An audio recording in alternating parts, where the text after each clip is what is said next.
বাংলাদেশ সেনাবাহিনীর সদস্যগণ, এয়ারফোর্সের সদস্যগণ, fire service, civil ডিফেন্সের সদস্যগণ, civil এভিয়েশনের আমাদের কর্মকর্তা কর্মচারীবৃন্দ সবাই খুব চমৎকার কাজ করছে, নিরলসভাবে কাজ করছে। এবং সে কারণে বিষয় আপনারা দেখেছেন বেশ উৎসুক জনতা রয়েছে, বা সবাই সুশৃঙ্খল আছে এবং পুলিশ আমরা খুব নিয়ন্ত্রণ রেখে আইন শৃঙ্খলা এখানে খুবই স্বাভাবিক বা সুন্দর আছে।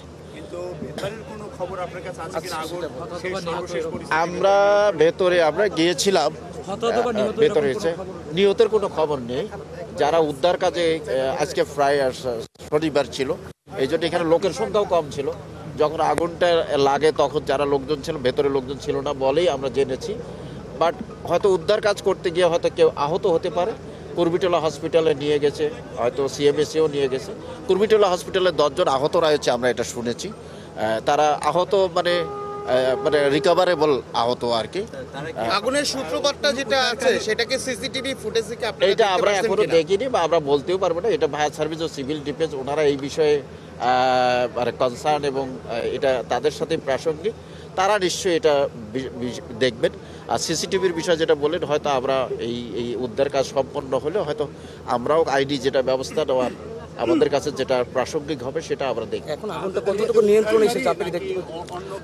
আমি দেখেছি কয়েকজন উদ্ধারকারী যারা ফায়ার সার্ভিস সিভিল ডিফেন্সের লোকজন। আমাদের এই কাজে আমি বলবো আমাদের additional commissioner crime and officer এসেছেন, নজরুল স্যার এসেছেন আমাকে হেল্প করার জন্য। উত্তরার থেকে আমাদের তেজগাঁয়ের ডিসি সাহেব এসেছেন, যে মিজান এসেছেন, আরও আমাদের অন্যান্য ডিভিশনের অফিসাররাও এসেছেন। এবং আপনারা দেখেন রোডও আমাদের খুবই সুশৃঙ্খল রয়েছে এবং আমাদের উদ্ধার কাজটা আমাদের সকলের সহযোগিতা, আনসারও এখানে আছে, সকলে মিলে এখানকার পরিবেশ উদ্ধার কাজটা খুব সুশৃঙ্খলভাবে হচ্ছে।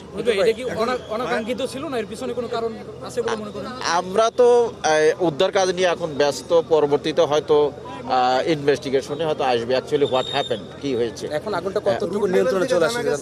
এখন নিয়ন্ত্রণে আছে, একটা দুটো ওয়্যার হাউসের মধ্যে ওই পাশেরটা এখন নিভে গেছে, যদিও পুড়ে গেছে, বাট পরেরটা কিন্তু নিয়ন্ত্রিত আছে। আগুন যদিও জ্বলছে বাট নিয়ন্ত্রিত আছে। আমরা অনেকের সাথে কথা বলছিলাম যারা বিমানবন্দরে দীর্ঘদিন কাজ করেন, তারা বলছিলেন যে এই কার্গো কমপ্লেক্সে যে তাদের যে অপরিচ্ছন্নতা কিংবা যেভাবে আসলে পণ্য রাখা হয় সেটা নিয়ে এক ধরনের অ্যালার্মিং ছিলই। কিন্তু সেই অ্যালার্মিংগুলো আসলে কেন এতদিন সরকার কেন এগুলো বিবেচনায় নিয়ে কাজ করেনি, কেন এই গ্রাউন্ড হ্যান্ডলিংয়ের যাদের দায়িত্ব বিমান বাংলাদেশ তারা কেন এগুলো বিবেচনায় আনেনি, সেই বিষয়টি নিয়ে আসলে প্রশ্ন থেকেই যায়। যেহেতু বিমানবন্দর একটি আসলে আন্তর্জাতিক বিমানবন্দর এটি এবং সারা বিশ্বের সাথে একটি কানেক্টিভিটি। গেল এক সপ্তাহের আগে আমরা বেবি চকের একটি প্রোগ্রামে যুক্ত হয়েছিলাম। সেখানে বেবি চকের যিনি প্রধান রয়েছেন তিনি বলছিলেন যে বিশ্বের কোনো বিমানবন্দরে একটি দুর্যোগ ঘটলে এটি সারা বিশ্বের প্রত্যেকটা বিমানবন্দর বা দেশে এটার প্রভাব পড়ে।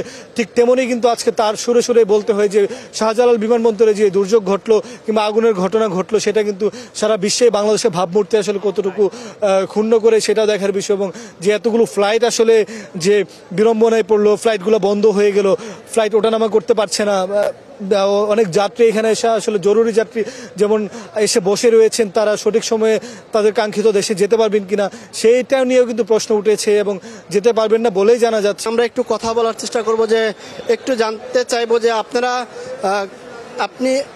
আপনারা কোন দেশে যাচ্ছেন এবং প্ল্যান শিডিউল বিপর্যয় রয়েছে কিনা।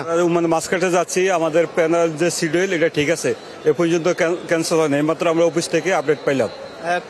কয়টা বাজে ওই ফ্লাইটটি রয়েছে? আমাদের 10টার ফ্লাইট, এখন নির্দিষ্ট টাইমে আছে, 10টা বাজে আছে। কোন দেশে এটি? ওমান মাসকাটে। জি, অনেকের ফ্লাইট শিডিউল কিন্তু পরিবর্তন হয়নি, রাত 10টা যেগুলো আছে সেই টাইম কিন্তু রয়েছে। এছাড়া কিন্তু এর আগে আমরা ভিতর থেকে অনেক যাত্রী কিন্তু এসেছিলেন বাইরে, তাদের সাথে আমরা কথা বলার সুযোগ হয়েছিল। তারা যেটি বলেছেন যে তারা যে ফ্লাইটটি সন্ধ্যা 7টায় ছিল সেই ফ্লাইট রাত 3টায় নেওয়া হয়েছে। দুবাইগামী যে ফ্লাইটটি রয়েছে সেগুলো কিন্তু। এছাড়াও দেখতেই পাচ্ছেন যে যাত্রীদের স্বজনরাও কিন্তু বাইরে অপেক্ষা করেছেন, যারা ভিতরে ইতিমধ্যে প্রবেশ করে গিয়েছেন তারা কিন্তু ওখানে রয়েছেন এবং যাত্রীর স্বজন যারা রয়েছেন তাদের ফ্লাইটে ওঠার আগ পর্যন্ত তারা কিন্তু এই স্থান কিন্তু ত্যাগ করছেন না। আমরা আরও কয়েকজন যাত্রীর সাথে কথা বলার চেষ্টা করবো, একটু জানতে চাইবো। আমরা একটু আপনার থেকে জানতে চাইবো যে লাইভে ছিলাম, আপনার ফ্লাইট কয়টায় কোন দেশে যাবেন, শিডিউল বিপর্যয় রয়েছে কিনা? আমার ফ্লাইটে 10:30টায়। টাইম কি একই টাইমে রয়েছে? রয়েছে। এটা কিসের মাধ্যমে আপনারা নিশ্চিত হয়েছেন? এই যে কিছুক্ষণ আগে বলছে আমাকে টাইম নিশ্চিত হয়েছে, এইটা বলার পরেই নেওয়াতে। আমরা দেখি আরো কয়েকজনের সাথে আপনি কোন দেশে যাবেন, টাইম বিপর্যয় রয়েছে কিনা? টাইম অবশ্যই বিপর্যয়, কারণ 10টায় ফ্লাইট। আমরা এখনো চিন্তিত আছি যে আমরা কি যাইতে পারবো কিনা। আপনি কোন দেশে? আমরা দুবাই যাব, দুবাই শারজা। এটার ফ্লাইট সম্ভবত আমরা যেটা শুনেছি যে রাত 3টায়, 7টার পরিবর্তে কয়েকজন যাত্রী আমাদেরকে বলেছেন। আপনার কাছে কি তথ্য না রয়েছে? না, আমরা 8:45 ফ্লাইট, 45 ফ্লাইট, এটাই হবে। হ্যাঁ, এটাই হবে, সমস্যা নেই।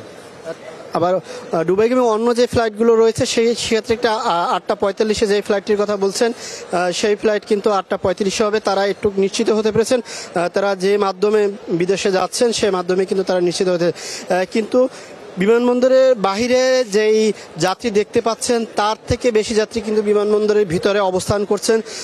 তাদের অনেকেই কিন্তু উদ্বিগ্ন। বিমানবন্দরের বাইরে যারা রয়েছেন তারা আসলে সঠিক তথ্যটি তারা এখনও নিশ্চিত হতে পারেনি। বোর্ডিং পাস এবং যে কার্যক্রমগুলো এখন পর্যন্ত সচল হয়নি সেই বিষয়টা কিন্তু তারা জানেন না।